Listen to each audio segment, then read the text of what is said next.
అంటే కొంచెం నేనే అన్నా, "నువ్వు నన్ను మోసం చేయాలనుకున్నావా? వాడుకొని వదిలేద్దాం అనుకున్నావా? అసలు ఏంది చెప్పు? నేను మా అన్న చెప్తే కూడా వినలేదు. నువ్వు కావాలనుకున్నా. ఇప్పుడు మళ్ళీ అది నిజమే అయింది. నువ్వు ఒక అమ్మాయితో మాట్లాడుతున్నావు అని తెలిసింది." అది ఇది అని చెప్పేసి కొంచెం గొడవైంది ఇద్దరికి. ఇక్కడ ఇఫ్ హీ ఈస్ కరెక్ట్, తను రావాలి కదా ఇంటికి. ఇంటికొచ్చి నేను తప్పుడు పనులు చేయలేదు, నువ్వు నాకు కావాలనుకున్నాను కానీ ఇట్లా క్రియేట్ చేస్తున్నానని తనకు చెప్పుకోవచ్చు కదా తనైనా వచ్చి. ఈ రాము అనే వ్యక్తి ఇంటికి వచ్చి ఎక్స్ప్లెనేషన్ చేసే విధానం ఉంటుంది కదా, లేదమ్మా నేను ఇలాంటి దాన్ని కాదని నేను ఎందుకు నిరూపించుకోలేకపోయాడు? ఇంకా ఫోన్లోనే గొడవైంది మ్యామ్. ఇంకా ఇంటికి రాలేదు, అసలు బయట కలుద్దామంటే కూడా రాను, వర్క్ ఉంది అది ఇది అని చెప్పిండు. ఫోన్లో గొడవైన తర్వాత ఇంకా నేనే సరే వద్దులే, ఇంకా ఒకవేళ తనుకి నేను ఇష్టం ఉంటే తను మాట్లాడతాడు ఫోన్ చేసి, లేకపోతే ఇంటికి వస్తాడు అని అనుకున్నా. కానీ రాలేదు. తర్వాతకి కొంచెం దూరం అయిపోయినాం. ఫోన్ లేదు, ఏం లేదు. అంటే ఎన్ని మంత్స్ దూరం పెట్టావు? అట్లా 20 days, మ్యాక్సిమం 1 month అట్లా. 1 month ఫోన్ చేయలేదు. ఇంకా నా జాబ్ నేను చేసుకుంటూ ఉన్నా. అప్పుడే తన లైఫ్లోకి ఎవరో అమ్మాయి వచ్చిందని తెలుసు. అంటే నన్ను దూరం పెట్టినాక మేము ఇద్దరం గొడవపడి దూరం నీకు ఎలా తెలిసింది రిలేషన్షిప్ గురించి? అంటే వాళ్ళ అక్క వాళ్ళు నాతో మాట్లాడతారు. వాళ్ళ అక్క వాళ్ళు నాతో మాట్లాడతారు. నేనే చెప్పిన, అంటే వాళ్ళు అడిగిర్రు ఫోన్ చేస్తున్నాడా అంటే చేయట్లేదు, మాట్లాడుకోవట్లేదు అంటే ఒక అమ్మాయిని ఇంటికి తీసుకొచ్చిండు అని చెప్పేసి అన్నారు. కాదు సోని, ఇప్పుడు నువ్వు గ్యాప్ తీసుకున్న తర్వాత, గ్యాప్ ఇచ్చిన తర్వాత ఇలాంటి రిలేషన్షిప్స్ పెట్టుకుంటున్నాడని తెలిసింది. కానీ నువ్వు ఒక అబ్బాయిని నమ్మి ఒక 6 months జర్నీ చేసి అర్థం చేసుకుని ఒక ఫ్యూచర్ కోసం ఆలోచించిన మీ ఇద్దరిలో నీకు ఎప్పుడు ఇతను రాంగ్ అని, లేదా నీకు ఎప్పుడు అనుమానం రాలేదా తన మీద? అంటే అనుమానం అనేది రాలేదు. ఫోన్ అయితే వాళ్ళ మరదలతో మాట్లాడుతుంది నిజం. అంటే ఆల్రెడీ అమ్మాయికి మ్యారీడ్ అయిపోయింది కదా. నువ్వు అడగలేదు ఎప్పుడు? అంటే ఎందుకు, మళ్ళీ పెళ్ళి అయిపోయింది కదా. అంటే నేను కూడా వాళ్ళ మధ్యలో ఏం లేదు కదా, మర్దలు కదా అనుకున్నా. ఏం డౌట్ రాలేదు. సో అన్న చెప్పడం వల్ల, ఇక్కడ నేను ఫోన్ అడగడం వల్ల అక్కడ నాకు ఫోన్ ఇవ్వలేదు. అన్న చెప్పింది నిజమైంది. ఫోన్ ఇవ్వమంటే ఇవ్వలేదు. దాంట్లో గొడవ అయింది. ఒక 1 month. అన్న చెప్పిన తర్వాత నీకు అనుమానం స్టార్ట్ అయింది. అంటే ఏం చెప్పిన పిచ్చిదాని నమ్మేసావు. అంటే మరదలతో మాట్లాడుతుంది కూడా ఓకే, కానీ నేను వాళ్ళ మీద డౌట్ పడలేదు. అంటే మరదలని చెప్పారు కదా, లవ్ అది ఇదేం లేదు కదా. సో మాట్లాడేవాడు. అంటే నేను మాట్లాడకపోయేదని ఆయన ఒక్కడే మాట్లాడారు. వద్దనుకున్నారు, అన్న వద్దనుకున్నాడు, దూరం పెట్టినాం. కానీ వాళ్ళ అక్క వాళ్ళతో ఎందుకు నువ్వు రిలేషన్ మెయింటైన్ చేస్తున్నావు తర్వాత? అంటే వాళ్ళు ఏంటంటే వాళ్ళు అప్పుడప్పుడు కాల్ చేస్తారు నాకు. అంటే ఇప్పుడు సంబంధం కదా, ఏం వదులుకోలేక ఏం చేస్తున్నావు అది ఇది, డ్యూటీకి వెళ్ళావా అది అని నార్మల్ గా మాట్లాడతారు. అంటే తను ఫోన్ చేయించిండా వీళ్ళు చేసిరా తెలీదు. అయితే నేను ఈరోజు వీక్ ఆఫ్ లో ఉన్నా అక్క అని చెప్పేసి అంటే, తమ్ముడు కాల్ చేశాడా అంటే మేము కాల్ మాట్లాడుకోవట్లేదు, మాకు గొడవ అయింది అని చెప్పేసి అన్నా. అవును, ఇప్పుడు మీది లవ్ మ్యారేజ్ అనుకుంటే వాళ్ళకి ఏం షేర్ చేయాల్సిన అవసరం లేదు, అరేంజ్డ్ మ్యారేజే అనుకున్నారు. మరి అప్పుడు ఇట్లా చేస్తున్నాడండి అని వాళ్ళతో ఏం చెప్పలేదా? నేను ఫోన్ అడిగితే ఇట్లా గొడవ చేసుకున్నాడు ఇది చెప్పినాక తను ఏమన్నాడంటే, ఇన్ని రోజులు నీకు డౌట్ రాలేదు, ఇప్పుడు మీ అన్న చెప్పేసరికి మీ అన్న మాటలు నమ్మి నువ్వు ఫోన్ అడిగినావు కదా, తను ఫోన్ ఇవ్వలేడు కదా, సో నువ్వు డౌట్ పడుతున్నాడు. అయితే మరి ఇవ్వాలి కదా, మా ఇద్దరి మధ్యలో ఎందుకు అంత పర్సనల్? అయితే ఇప్పుడు డౌట్ పడుతున్నావు అని తను అనుకుంటున్నాడు. ఇప్పుడు మరి నువ్వేమనుకుంటున్నావు అంటే ఒకటే మాట చెప్పినా మ్యామ్, నేను వద్దు అనుకుంటున్నా అని చెప్పినా. ఇంకా వాళ్ళు కూడా ఏం చెప్పారంటే, ఒకసారి చూడు అని కూడా ఏం అడగలేదు, వేరే అమ్మాయిని తీసుకొచ్చిండు అని చెప్పారు. అప్పుడేనా? అప్పుడే ఇంకా టోటల్ గా ఫస్ట్ వేరే అమ్మాయిని తీసుకొచ్చి రాము క్యారెక్టర్ గురించి అనలైజ్ చేసుకుందాం. రాము డ్రింకర్, స్మోక్ చేస్తాడు. అంతకు ముందు కూడా లవ్ స్టోరీ ఉంది మరదలతో. నీకు అది చెప్పుండొచ్చు, మరదలు ఉండొచ్చు, మేబీ ఇంకా మరదలు తెలియదు. ఎందుకంటే వేరే వాళ్ళతో మాట్లాడుతూ కూడా మరదలని చెప్పుకోవచ్చు, తెలియదు, నిన్ను నమ్మించడం కోసం. సో తినేంటి, ఫాదర్ లేడు, కేర్ తీసుకుంటే చాలు, ఎట్లయినా ఏ అమ్మాయికైనా ఏం కావాలి, ముందు కేర్ కావాలి, కేర్ తీసుకుంటే చాలు ఏమైనా పడిపోతుందని ఒక ఇంటెన్షన్తో అబ్బాయిలు ఉంటారు. సేమ్ అదే అప్లై చేశాడు. తిని కాకపోతే లైక్ ఆప్షన్, ఇప్పుడు చాక్లెట్ ఫ్లేవర్స్, వెనిలా ఫ్లేవర్, ఇంకా చాలా ఫ్లేవర్స్లో మనం మన ఇష్టమైన ఫ్లేవర్ తీసుకుంటాం. అలా ఒక ఆప్షనల్గా చూస్ చేసుకున్నాడు నిన్ను. దీన్ని బట్టి మనం చూసుకున్నట్లయితే, సో నువ్వు ఈ 6 నెలలు తీసుకున్నా తనని అర్థం చేసుకోలేకపోయావు, అనుమానించలేకపోయావు, ట్రస్ట్ చేసావు. ఫస్ట్ నువ్వు చేసింది గుడ్డిగా నమ్మడం ఒక అబ్బాయిని. మనం ఫ్యూచర్ ఒక లవ్ కావాలనుకున్నప్పుడు యాక్టివిటీస్ త్రూ, ఆయన ఏం చేస్తున్నాడు, ఎలా బిహేవ్ చేస్తున్నాడు, నాతో ఎలా ఉంటున్నాడు, ఆ యాక్టివిటీస్ త్రూ ఒక అమ్మాయి ఎప్పుడు అనలైజ్ చేసుకోవాలి. మన విషయం, మన పర్సనల్, మన లవ్, అది అనలైజ్ చేసుకుంటే నువ్వు ఇంత బాధపడేదాన్ని కాదు. ఇప్పుడు 6 నెలలు కాదు కదా, 1 నెలకే నువ్వు దూరం పెట్టేదానివేమో. ఓకే. మీ అన్నయ్య చెప్పాడు, నువ్వు ఫోన్ అడిగావు, అయిపోయింది. అనుమానించారు. అంటే ఆయనని ఎన్ని మంత్స్ నువ్వు దూరం పెట్టావు? 1 మంత్, 1.5 మంత్. 1.5 మంత్లో ఆయన ఇంకో అమ్మాయిని ఇంటికి తీసుకొచ్చాడు. అంటే ఈ గ్యాప్‌లో మరి నువ్వు అంటే నీకు మళ్ళీ సంబంధాలు రావడము, లేదు నువ్వు ఎవరితోనైనా మాట్లాడడము అలాంటివి ఏం జరగలేవా? లేదు, ఏం జరగలేదు. ఇంకా నేను డ్యూటీ చేసుకుంటూనే పోయినా. ఓకే. ఇంకా అంటే ఫస్ట్ ఆఫ్ ఆల్ నాకు భయమేస్తుంది. అంటే తిను ఇంత అంటే 6 మంత్స్ తినతో ట్రావెలింగ్ చేసిన కదా, రోజు రోజుకి అంటే నా మీద ఈయన డౌట్ పడుతున్నాడు, తన మీద నేను డౌట్ పడుతున్నాను అని చెప్పేసి ఇంకా ఫస్ట్ ఆఫ్ ఆల్ నేను తనతో దూరం పెట్టడం ఉన్నా. జాబ్ చేసుకుంటూనే పోయినా. ఇంకా తను లవ్ చేయాలి, తిని ఇష్టపడాలి. లేదు తెలిసి అలా ఏం తెలియని లేదు. వయసు, 10th క్లాస్ చదివి మేబీ ఒక 19 ఇయర్స్ అప్పుడు నువ్వు లవ్ చేసేటప్పుడు. Maybe I mean it's not love, నేను లవ్ అనను దాన్ని. నీకు పెళ్లి చేసేయాలి అని ఒక బాధ్యతతో తీసుకొచ్చిన ఒక సంబంధం. సో దాన్ని నువ్వు నమ్మి తనతో ట్రావెల్ చేసి చేసుకుందాము అని ఫిక్స్ అయిపోయిన తర్వాత నువ్వు చేసిన తప్పు ఏంటంటే ఆ ట్రావెలింగ్లో తనని అర్థం చేసుకోకపోవడం, ఇట్లాంటి వాడు అని. అది అయిపోయింది, ఏదో అయిపోయింది. సో నెక్స్ట్ ఏమైంది? అమ్మాయి వచ్చింది, ఇంకో అమ్మాయి వచ్చింది తన లైఫ్. అంటే ఆ అమ్మాయిది మీ ఊరేనా లేకుంటే వేరేనా? అమ్మాయిది నిజామాబాద్. ఓకే. నిజామాబాద్ ఆ అమ్మాయిని తీసుకొచ్చుకున్నాడు అంట. ఒక 15 days కలిసి ఉన్నారు, అంటే ఒక్కింట్లోనే. అంటే రాము వాళ్ళ అమ్మకి చెప్పిండంటే ఇట్లా అమ్మాయిని తీసుకొచ్చిన, నేను చేసుకుంటా పెళ్ళి అనేసి. సో అక్కడ ఏంటంటే అమ్మాయికి మ్యారీడ్ అయింది, ఫస్ట్ మ్యారీడ్ అయింది, ఎవ్వరికి తెలియదు. ఓకే. బట్ ఈ రాము 1 month గ్యాప్ లోనే ఈ అమ్మాయిని ఎట్లా పరిచయం చేసుకున్నాడు, ఎట్లా తనకి ఫస్ట్ మాట్లాడాడు? కాదు కదా. నాకు తెలీదు. ఓకే. నేను ఆల్రెడీ అంటున్నా, ఇది ఆయనకి కొత్త కాదు, ఆవిడకి తెలియడమే కొత్త. ఓకే. నాకు తెలియదు, తనకు తెలియదు. బట్ ఈ వ్యవహారాలు ఈమె వద్దనుకుంది కాబట్టి ఇంకా జరుగుతూనే ఆమె లైన్లో ఉన్నాయి తీసుకున్నాడు. కాబట్టి లైట్ తీసుకున్నాడు. ఓకే. ఆ అమ్మాయిని తీసుకొచ్చుకున్నాడు, 15 days ఆ అమ్మాయితోనే ఉన్నాడు. వాళ్ళ అమ్మ వాళ్ళు ఏం అనలేదా? ఒక అమ్మాయిని పెళ్లి చూపులకు వెళ్ళాము, ఆ అమ్మాయితో 6 నెలలు తిరిగావు, ఎక్కడ పడితే అక్కడికి పెళ్లి చేసుకుంటానన్నావు, మళ్ళీ ఇప్పుడు ఏంటి ఈ అమ్మాయి కొత్తగాని వాళ్ళ అమ్మ వాళ్ళు ఆ అబ్బాయితో అనడం కానీ, వాళ్ళ సిస్టర్ వాళ్ళు కూడా నీతో మాట్లాడతారు బానే, అంటే వాళ్ళైనా కూడా గిట్లా ఒక అమ్మాయిని తీసుకొచ్చాడమ్మా మరి ఏమైంది అని అసలు ఏం మాట్లాడలేదా? అంటే వాళ్ళ అక్క వాళ్ళు వాళ్ళ అమ్మతో మాట్లాడకపోయేదాన్ని నేను. వాళ్ళ అక్క వాళ్ళు ఏమన్నారంటే, నువ్వు డౌట్ పడుతున్నావా అని చెప్పింది నాతో. నువ్వు డౌట్ పడుతున్నావంట, ఇన్ని రోజులు బాగానే ఉన్నావంట, ఇప్పుడు డౌట్ వస్తుందని అంటున్నాడు, నాకు వద్దన్నాడు అని చెప్పేసి ఒక మాట చెప్పిరు వాళ్ళు. అంటే తను నన్ను వద్దనుకున్నాడు అని చెప్పిరు. నిన్ను వద్దనుకున్నాడు, వేరే అమ్మాయిని తీసుకొచ్చిండు అని చెప్పిరు. ఇంకా అప్పటికి లాస్ట్ వాళ్ళతో నేను కాల్ మాట్లాడడం, మళ్ళీ నేను రిటర్న్ కాల్ కూడా చేయలేదు. ఫ్యూచర్ అనుకున్న అమ్మాయితోనే నేను ఇట్లాంటి వాడిని అని చెప్పుకునేవాడు కుటుంబ సభ్యులకి ఏం చెప్పుకుంటాడు చెప్పు? వాళ్ళ అక్కకి ఏం చెప్తాడు? నేను ఇంకో అమ్మాయిని ప్రేమించుకుంటున్నాను ఈ లోపే. సో ఈ గ్యాప్ కూడా మెయింటైన్ చేయకుండా ఇంకో అమ్మాయి వచ్చిందంటే ఆ క్యారెక్టర్ని మనం ఊరికనే అనలైజ్ చేసుకోవచ్చు. రీనా గారు వాళ్ళ ఫ్యామిలీ కూడా ఈ అమ్మాయితో మాట్లాడారు, చెప్తున్నా కదా, మాట్లాడేంత option వరకు అంతే. మాట్లాడారు. ఆ, అంటే వాళ్ళకి కూడా లైట్ ఈమె కాకుండా అంతే, ఇంకో option. అన్నట్టుగా ఉన్నారు. వాళ్ళు కూడా ఏదో నువ్వు అనుకున్నావు నేను మంచి ఫ్యామిలీలోకి వెళ్ళాలి, నాకు మంచి అబ్బాయి కావాలి అనుకున్నావు, బట్ అంతేం లేదు అక్కడ. లేదు. ఇప్పుడున్న పరిస్థితులు మనం గమనిస్తే పెళ్లిళ్ళు, ప్రేమలు పేరెంట్స్ చేతుల్లో లేవు Mounika. They are deciding their future. అది ఎట్లయినా పో, సావైనా పో, నువ్వు ప్రేమకైనా వెళ్ళు, పెళ్లికైనా వెళ్ళు. దాని తర్వాత ఏమైంది? తీసుకొచ్చుకున్నాడు ఇంటికి. తీసుకొచ్చుకున్న తర్వాత తను సూసైడ్ చేసుకున్నారు. వాట్? ఇప్పుడు ఇన్ని చేసిన అబ్బాయి సూసైడ్ చేసుకోవాల్సిన అవసరం ఏముంది? ఫస్ట్ నీతో పెళ్లి చూపులు అన్నాడు, వాళ్ళ మరదల్ని లవ్ చేశాడు, ఇప్పుడు అమ్మాయిని 15 రోజులు ఆవిడతో ఉండి ఇంటికి తీసుకొచ్చుకున్నాడు. ఇన్ని చేసిన అబ్బాయి అంత సడన్గా ఏదో నేను పవిత్రంగా ఉన్నాను, ఒకే అమ్మాయిని లవ్ చేశాను, ఆ అమ్మాయి నన్ను చీట్ చేసింది అన్నట్టుగా సూసైడ్ చేసుకోవడం ఏంటి అసలు? అంటే అక్కడ అమ్మాయి మోసం చేసింది, నేను కూడా దూరం పెట్టినాను కదా. నేను అనుకున్నాను ఏంటంటే ఆయన చనిపోయిన తర్వాత 6 monthsకి నాకు తెలుసు. అంటే అది ఎలా అంటే ఒకటే ఊరు పక్క పక్కన కదా. లేదు, మేము మల్కాజిగిరి నుంచి నాజరం షిఫ్ట్ అయినాం కదా. ఫ్యామిలీ అంతా షిఫ్ట్ అయిపోయారు. అంటే మేము తినతో రిలేషన్ ఉన్నప్పుడు మేము అక్కడ, అంటే మా అన్నయ్య తిని కలిసినప్పుడు మేము అక్కడ షిఫ్ట్ అయిపోయినాం. మల్కాజిగిరికి అక్కడికి చాలా డిస్టెన్స్ ఉంటుంది. 6 monthsకి తెలుసు. అంటే అప్పుడప్పుడు కాల్ చేస్తూ ఉన్నా నేను రాముకి, ఫోన్ కలవట్లేదు.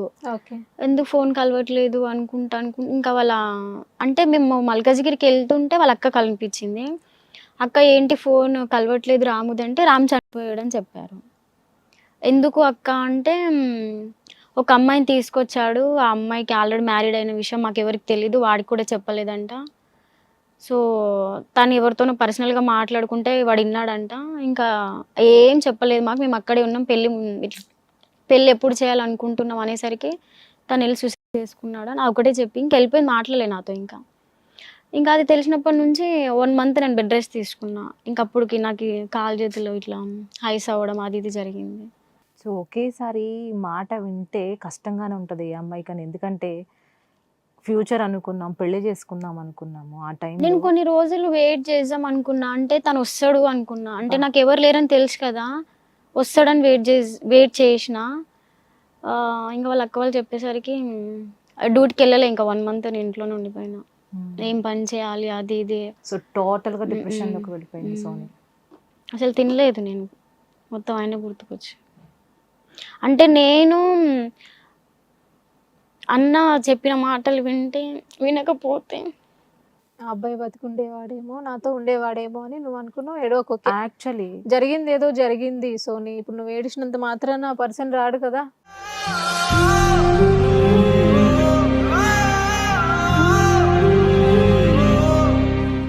మనం ఫ్యూచర్ చూసుకున్న తర్వాత కొన్ని అడ్జస్ట్మెంట్స్ ఆర్ ఇంపార్టెంట్. అడ్జస్ట్ అయింది తను, తాగినా పర్లేదు, స్మోక్ చేసినా పర్లేదు, మరదలు ఉంది, ఆల్రెడీ లవ్ స్టోరీ ఉంది అని తెలిసినా కూడా తను అడ్జస్ట్ అయింది. చూసావా, adjustments are important. Value emotions. నీ సైడ్ నుంచి నువ్వు క్లియర్ గానే ఉన్నావు. ఆ అబ్బాయి తాగుతాడు, స్మోక్ చేస్తాడు, ఇంకో అమ్మాయి ఉంది, లవర్ ఉంది. అంటే నేను అక్కడ ఏమనుకున్నానంటే అన్న చెప్పిన మాటలు వినకుండా తను ఏం చేసినా యాక్సెప్ట్ చేస్తే అట్లా చేసుకోకపోతుండనేమో అని ఒక డౌట్ వచ్చింది. ప్రతి వాళ్ళు నా ఫ్రెండ్స్ వాళ్ళు వీళ్ళు అడుగుతూ ఉంటారు, నీకు లవర్ ఉందా అది ఇది అంటే. ఉండే కానీ ఇప్పుడు లేడు అని చెప్పి. అంటే నా వల్లే.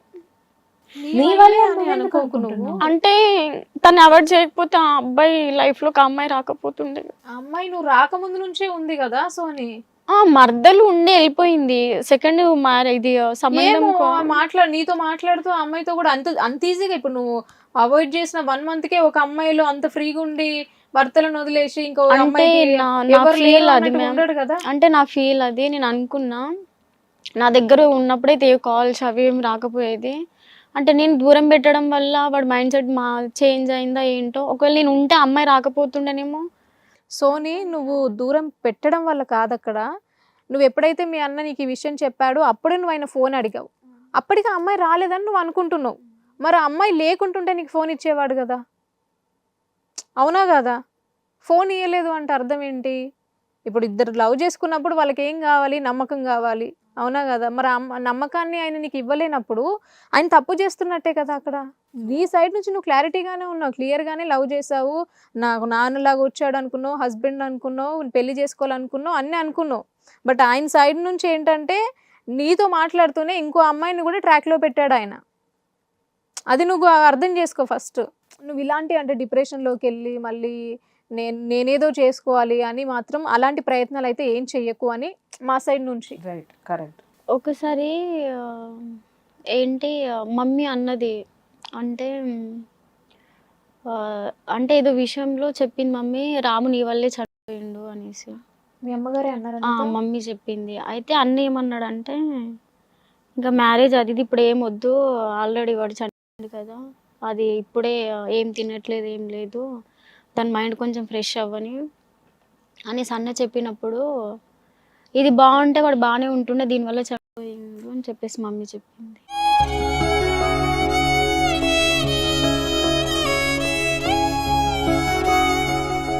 ఇంకా తను ఇచ్చిన గిఫ్ట్స్ ఉండే టెడ్డీ బేర్, మళ్ళీ గోల్డ్ రింగ్ చేయించిండు, అది కూడా ఎక్స్చేంజ్ చేసింది మమ్మీ.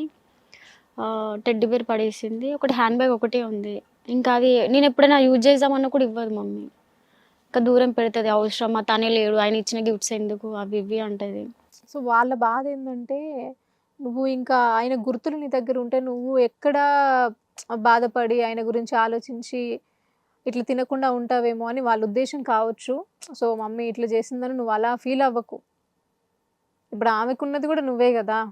అన్న రామ్ గురించి నా గురించి తెలిసిన వాళ్ళు కూడా చాలా మంది అన్నారు, నువ్వు అలా చేయడం వల్ల రామ్ చనిపోయిండు అది ఇదని చాలా మంది అన్నారు. నువ్వు మంచిగా తనతో మాట్లాడి ఉంటే, ఎవరు చెప్పిన మాటలు వినకుండా ఉంటే ఉండేవాడేమో. ఇప్పుడు నువ్వు అందరూ చెప్పిన మాటలు విని వాడిని దూరం పెట్టడం వల్లనే వాడు దూరం అయిపోయిండు. నీ వల్లే అయిపోయిండని ఒకసారి వాళ్ళ ఫ్రెండ్ నాకి ఇక్కడ సికింద్రాబాద్‌లో కనిపించిండు. సో, అన్నాడు, "ఒకసారి మన ముగ్గురం ట్యాంక్ బండ్ ఎళ్ళినాం గుర్తుకుందా?" అంటే, "ఉందన్నా" అంటే, అప్పుడు రాము బర్త్‌డేకెళ్ళినాం. సో, ఇప్పుడు వాని బర్త్‌డేకెళ్దామంటే కూడా రాము లేడు, నీ వల్లనేలే అని చెప్పేసి అన్నాడు. సో అక్కడ ఇది కూడా చాలా ఖచ్చితంగా బాధపడ్డా. ఎక్కడైనా సరే ఒక అమ్మాయికి అది ఊరు పరిస్థితి తీసుకుందాం మౌనిక. ఏదైనా సంఘటన ఇలా జరిగితే అది నీ వల్లే అని చాలా మంది ఇట్లాగే అమ్మాయిల మీద తోసేస్తూ ఉంటారు. 24 గంటలు తనతో ఉండలేవు ఎట్లయినా. గడిపిన కొన్ని క్షణాలైనా తను నాకు కావాలి అనుకున్నావు. తను నిన్ను మోసం చేశాడు అని మేము అనుకున్నాము. సో జరిగింది ఏదో జరిగిపోయింది. నీ వల్ల కాదు అని నువ్వు చెప్పిన మాటలతో ఏదైనా కానీ తెలిసిపోతుంది అది నీ వల్ల కాదని. సో లైఫ్లో నెక్స్ట్ స్టేటస్ అంటే నెక్స్ట్ ఎలా ఉండాలనుకుంటున్నావు నువ్వు? నీ స్టేటస్ ఏంటి ఇప్పుడు ప్రెసెంట్? ఇంకా మ్యారేజ్, లవ్ అదైతే ఇంకేం లేదు. ఫస్ట్ ఆఫ్ ఆల్ దాని మీదకి ఇంట్రెస్ట్ రావట్లేదు. అంటే ఆల్రెడీ ఆ అబ్బాయితో అలా ఉంది కదా. అంటే ఏం గొడవ, ఏదో పెద్ద గొడవ విడిపోలేదు. జస్ట్ అది సో ఇందులో మనం చూసుకోవాల్సింది ఏంటంటే ఫస్ట్ గ్యాప్ ఇచ్చిన తర్వాత నువ్వైనా కాల్ చేయలేదు. ఎందుకు కాల్ చేయలేదు? ఈగో అడ్డొచ్చిందా నీకు? సో ఆయనైనా నీతో విడిపోయిన తర్వాత మళ్ళీ సరే అమ్మా సారీ, ఏదో అయిపోయింది, పోనీ ఓ వేరే అమ్మాయితో ఉంటున్నానంటే నువ్వు వచ్చి కనీసం కలుస్తావేమో అనే ఇంటెన్షన్తో చేశాడేమో. ఆయనైనా వచ్చి సారీ చెప్పుకోవాలి. సో మీ ఇద్దరు రిలేషన్ మధ్యలో ఈగో అడ్డొచ్చింది. ఈగో వల్ల ఈ రిలేషన్ ఎక్కడికో వెళ్ళిపోయింది. సో ఇప్పుడు ఏమైంది? అంటే నేను ఏమనుకున్నానంటే ఫోన్ అడిగితే ఇవ్వలేదు కదా. సో ఆ కోపం మీదతోనే అంటే తను రేపో ఎల్లుండి వచ్చి మాట్లాడతాడు అని వెయిట్ చేసిన. సో ఏ రిలేషన్లో ఎవరో ఒకరు తగ్గాలి. ఎవరైనా తగ్గితేనే అది రిలేషన్ అవుతుంది. అంటే అంత ఈజీగా నమ్మలేకపోతున్నా. తనతో తిరిగినది అదంతా గుర్తుకొచ్చి అంటే రేపు కూడా వీళ్ళని నమ్మితే ఇలా చేస్తారేమో అని భయం వేస్తుంది. అందుకే అంటున్నా దిస్ ఈజ్ అ చాప్టర్. నీకొక లెసన్ అది. సో దీని త్రూ నువ్వు నేర్చుకోవాల్సింది ఏంటి అంటే నెక్స్ట్ నేను తీసుకోబోయే స్టెప్ ఎలా ఉండాలి, నేను ఎటువంటి వ్యక్తిని సెలెక్ట్ చేసుకోవాలి నా లైఫ్ పార్ట్నర్గా అని నువ్వు ఇక్కడ నేర్చుకున్నావని నువ్వు అనుకోవడమే. ఇద్దరికిద్దరు ఈగోలకు పోయి ఎవరికి వాళ్ళే వస్తారులే అనుకోవడం మీరు చేతులారా మీరు చేసుకున్న తప్పు. నువ్వు వెయిట్ చేసావా లేదా తన కోసం? చేసావు. తను కూడా ఒక సారీ చెప్పి లేదమ్మా ఇట్లా జరిగిపోయిందని తను కూడా రాలేదు. చేతులారా ఈగోకు పోయి జీవితాన్ని నాశనం చేసుకున్నారు. ఇక్కడ నీకేమైనా కౌన్సిలింగ్ కావాలన్నా మేము ఇప్పిస్తాం, నో డౌట్. యాజ్ ఎ ఫ్రెండ్గా చెప్తున్నాను, నువ్వు గతాన్ని మర్చిపోవాలి. గతం ఒక గుణపాఠం అంతే. హ్యాపీగా మనం ఎవరైనా సంతోషంగా ఉండాలనుకుంటాం. పేరెంట్స్ నేను ఇట్లా చూడగలరా? అయ్యో మా వల్లే నా కూతురు ఇప్పటికి ఇంట్లో ఉండిపోయిందని ఎంత బాధపడతారా వాళ్ళు. నీ అన్నని గురించి నువ్వు ఆలోచించు. నా వల్లే నా చెల్లి ఇట్లా అయిపోయింది, లేదు అట్లా చేసి ఉంటే వేరేలా ఉండేది. ఇప్పుడు వాళ్ళని బాధ పెడతావా నువ్వు? కాదు. లైఫ్ అనేది ఎప్పుడు లైఫ్ లైన్, అవకతవకలు కింద పైన మనం పడుతూనే ఉండాలి, లేస్తూనే ఉండాలి. ఆ హృదయం కూడా అంతే, చిగురుస్తూనే ఉంటుంది ఎప్పుడు. సో చక్కగా ప్రయోటైజ్ చేసుకో. నీకు ఏ వ్యక్తి కావాలి, ఎలాంటి క్వాలిటీస్ కావాలి చూసుకొని. అంటే ఆలోచన వస్తలేదు, అంటే మర్చిపోలేకపోతున్నా. అప్పుడప్పుడు ఎందుకు మర్చిపోలేకపోతున్నా? అలాంటి థింగ్స్ ఏమైనా గిఫ్ట్స్ నీ దగ్గర ఉంటే కంటికి కనిపించకుండా తీసి పారేసే. అవి మనకు అవసరం లేదు. ఇప్పుడు నీ లైఫ్కి అవసరం లేదు. తనే లేనప్పుడు ఆయన ఇచ్చిన గిఫ్ట్స్ నీకెందుకు? అట్లాంటివి ఏమైనా కనిపిస్తే నీ ఫోన్లో నుంచి కానీ, నీ మనసులో నుంచి కానీ, నీ మైండ్లో నుంచి కానీ, నీ కంటికి కనిపించే ప్రతి వస్తువుని దూరం పెట్టు. హ్యాపీతో ఫ్రెండ్స్తో కొన్ని ట్రిప్స్ వెళ్ళి హ్యాపీగా నీ లైఫ్ని నువ్వు ఏదైతే జాబ్ చేస్తున్నావో దాన్ని ఎంజాయ్ చేయి. లేదు అనుకుంటే నా వల్ల కావట్లేదు అనుకుంటే మళ్ళీ మా దగ్గరికి రా, చక్కటి కౌన్సిలింగ్ ఇప్పిస్తాం. ఏమంటావు? నా వల్ల కావట్లేదు. ఇన్ని చెప్పినా కూడా నా వల్ల కావట్లేదు అంటే first think about your future. ఉండలేకపోతున్నా నేను. అంటే తను ఇచ్చిన గిఫ్ట్స్ ఏవి లేవు. అంటే ఇప్పుడు ఎవరైనా చూస్తే వాళ్ళని వీళ్ళని చూస్తే గుర్తుకొస్తున్నాడు. ఇప్పుడు న్యూస్ చూస్తూ ఉంటాం కదా మనం. సో ఒక పని చెయ్యి, నీకు మరీ అంత పర్టికులర్గా ఎన్ని గుర్తొస్తే ప్లేస్ చేంజ్ అవ్వండి. ముందు ప్లేస్ చేంజ్ అయ్యి సర్కమ్స్టాన్సెస్ నీ యొక్క పరిసర ప్రాంతాల్లో అలాంటి వ్యక్తులు కానీ నీ ఫ్రెండ్స్ కానీ ఉండకుండా నువ్వు ఆ ప్లేస్ చేంజ్ అయ్యి చూడు. ఫ్యామిలీతో బయటకు వెళ్ళండి, అమ్మ నువ్వు ఫ్రెండ్స్తో బయటకు వెళ్ళండి.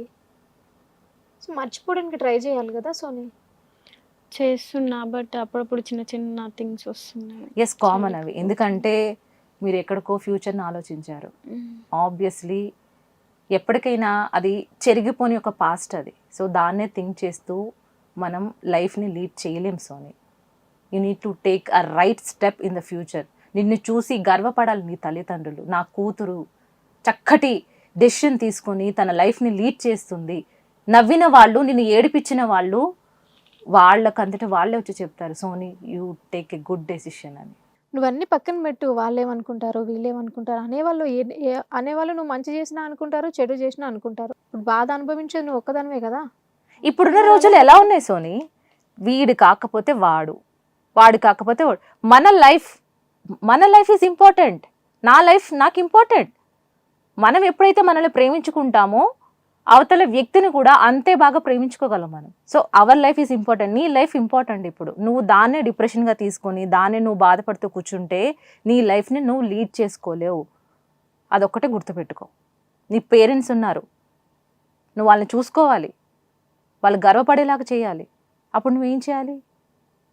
తన్నే గుర్తుపెట్టుకుంటూ తనతోనే మెమరీస్, నా లైఫ్ ఇక్కడే ఎండ్ అయిపోయింది అనుకుంటే ఎలా చెప్పు? చక్కటి ఫ్యూచర్ ఉంది. సో అసలు ఏమవ్వాలనుకున్నావు? నీ డ్రీమ్ ఏంటి? దాని మీద ఫోకస్ చేయి. అసలు ఏమవ్వాలనుకున్నావు సోని? ఇప్పుడైనా ఒక ఫోకస్డ్ లైఫ్ ఉందా నీకు? ఏమన్నా అవ్వాలి, నేను ఇది అవ్వాలి అని ఎప్పుడైనా డ్రీమ్? నా గోల్ యాక్టర్. ఓహో. సో దాని మీద కాన్సన్ట్రేషన్ చేయి మంచిగా. ఇవన్నీ పక్కన పెట్టేసాయి. సో నీ గోల్ని నువ్వు అచీవ్ అయిన తర్వాత ఆటోమేటిక్గా ఫ్యూచర్లో నీకంటూ స్టేబుల్ అయిపోతావు. You're strong enough. డెసిషన్ మేకర్వి నువ్వు. నీ లైఫ్ నాకేం కావాలి ఇప్పుడు నా లైఫ్లో అని నీకు ఇప్పుడు తెలిసింది. సో దాన్ని బట్టి నీ ఫోకస్ అంతా గోల్ మీద చూపించు. ఇప్పుడు మంచిగా యాక్టింగ్ చేసుకో. సో తర్వాతే నువ్వు ఒక స్టెప్ని ముందు తీసుకుంటావని మేము కూడా అనుకుంటున్నాం. చక్కటి లైఫ్ పార్ట్నర్ని ఎంచుకో. Maybe not only caring. ఒక అమ్మాయికి కేరింగే కాదు, ఇంకా అంతకంటే ఎక్కువే కావాలి మనకి. ఓన్లీ కేరింగ్ అనుకుంటుంది అమ్మాయిలు. ఇప్పుడున్న అబ్బాయిలందరూ పిచ్చి పిచ్చిగా కేర్ తీసుకుంటే చాలే వీళ్ళు పడిపోతారు అనుకుని ఆ ఇంటెన్షన్ నువ్వు దూరం చేయాలి. Not only care, you need something more. ఇంకా చాలా ఉంది. నీ పెళ్ళి ఉంది, నీ పిల్లలతో మీ అమ్మ ఆడుకోవాలి. ఇంకా చాలా ఉంది కదా. నేను ఇక్కడే ఆగిపోతానంటే కరెక్ట్ కాదు కదా సోని. సో ముందు career is important Soni. Career మీద ఫోకస్ చేయి. ఆటోమేటిక్గా నీ లైఫ్ని నీ చేతులను ఉంచుకున్నట్టు నీ లైఫ్ని నువ్వు పూర్తిగా మార్చుకుంటావు. రీనా, ఇప్పుడు వీళ్ళ ఫ్యామిలీ విషయం తీసుకుంటే అమ్మాయి ఏజ్తో సంబంధం లేకుండా చదువుకోవట్లేదు, పోనీ ఇష్టానుసారంగా జాబ్ చేసుకుంటుందో, కుటుంబం కోసం జాబ్ చేసుకుంటుందో తెలియదు. సో ఇవన్నీ తెలుసుకోకుండా ఒక ఆమె జస్ట్ ఇప్పుడే ప్రపంచం గురించి ఆలోచిస్తుంది. అంత చిన్న ఏజ్, 19 years అప్పుడు తీసుకొచ్చి ఇలా చేశారు. సో అసలు వీళ్ళ అమ్మ పాత్ర ఎలా ఉంది, వాళ్ళ అన్నయ్య పాత్ర ఎంత ఉంది? సో అసలు ఒక్కసారి ఎక్స్ప్లెయిన్ చేయండి. రైట్. ఇప్పుడున్న జనరేషన్లో పిల్లలు దే ఆర్ మేకింగ్ డెసిషన్స్. మేమే డెసిషన్ మేకర్స్ అయిపోతున్నాం అనుకుంటున్నారు. సో ఓకే, కానీ ఈ పిల్ల విషయంలో అలా కాదు. పేరెంట్సే ఇన్వాల్వ్ అయ్యి, తనకు తెలియదు నేను పెళ్లి చేసుకోవాలా, ఏజ్ వచ్చిందా అది కూడా తెలియదు. వాళ్ళకు అంతటికి వాళ్ళే సంబంధం తీసుకొచ్చారు. ఈ అబ్బాయి ఓకే చేసుకుందాం అనుకున్నారు, వాళ్ళే తీసుకొచ్చారు. ఎంతో హ్యాపీగా ఫ్యూచర్ని ఊహించుకొని ఒక అబ్బాయితో రిలేషన్లో ఉండి ఆ తర్వాత అబ్బాయి వేరే అమ్మాయితో ఉంటున్నాడు, ఆల్రెడీ ఒక రిలేషన్ ఉంది, దాన్ని కూడా అర్థం చేసుకొని టైం స్పెండ్ చేస్తున్నప్పుడు ఇట్లాంటి సిచ్యువేషన్ని ఒక అమ్మాయి ఎదుర్కోవాలంటే ఇట్స్ నాట్ పాసిబుల్. సోనీ ఇప్పటికీ ఇలా ఉంది అంటే నిజంగా గ్రేట్ ఆ పిల్ల. సో ఏ అమ్మాయి అయినా ఒక చాప్టర్ అనుకుని దాన్ని ముగించుకోవాలి, కానీ ఆ లైఫ్ని అక్కడే ఎండ్ చేసుకోకూడదు. హ్యాపీగా కెరియర్ మీద ఫోకస్ పెట్టి తర్వాత ఏంటంటే మనకి ఇప్పుడు ఇందాక తనకి చెప్పాను కదా, మనం ఆ ఎక్స్పీరియన్స్ త్రూ ఫ్యూచర్లో నాకు ఎటువంటి పర్సన్ కావాలి ప్రయారిటైజ్ చేసుకోవాలి. ఓ ఇట్లా ఉంటేనే నాకు ఓకే, ఫిక్స్ అయిపోతుంది, స్ట్రాంగ్ అయిపోయింది. నేను అనుకోవడం ఇప్పటికే స్ట్రాంగ్ అయిపోయింది తను. సో ఒక అమ్మాయికి ప్రేమ విషయం అంటే అది సక్సెస్ఫుల్లా అన్సక్సెస్ఫుల్లా ఇట్లాంటి హార్ట్ బ్రేకింగ్స్ అయితే మరీ. సో డిప్రెషన్లోకి వెళ్ళడం కామన్. సో ఆ డిప్రెషన్ నుంచి ఇంకా బయటికి రాలేకపోతున్నాను అనుకుంటే కనుక మనం కూడా దగ్గరుండి మంచి కౌన్సిలింగ్ ఇప్పించే ఒక వాతావరణం అయితే క్రియేట్ చేయొచ్చు. So I think Soni is okay now, మనం చెప్పింది వింది. సో ఇంకా ఫ్యూచర్లో తనకి కౌన్సిలింగ్ కావాలంటే తప్పకుండా Soni you can approach. Okay, and thank you and all the best. చూసారు కదండి సోనీ స్టోరీ. సూసైడ్ చేసుకోవడం ప్రతి సమస్యకి సొల్యూషన్ కాదు, అలాగే డిప్రెషన్కి గురవ్వడం కూడా ప్రతి సమస్యకి సొల్యూషన్ కాదు. ప్రతి సమస్యకి ఒక సొల్యూషన్ అనేది ఉంటుంది.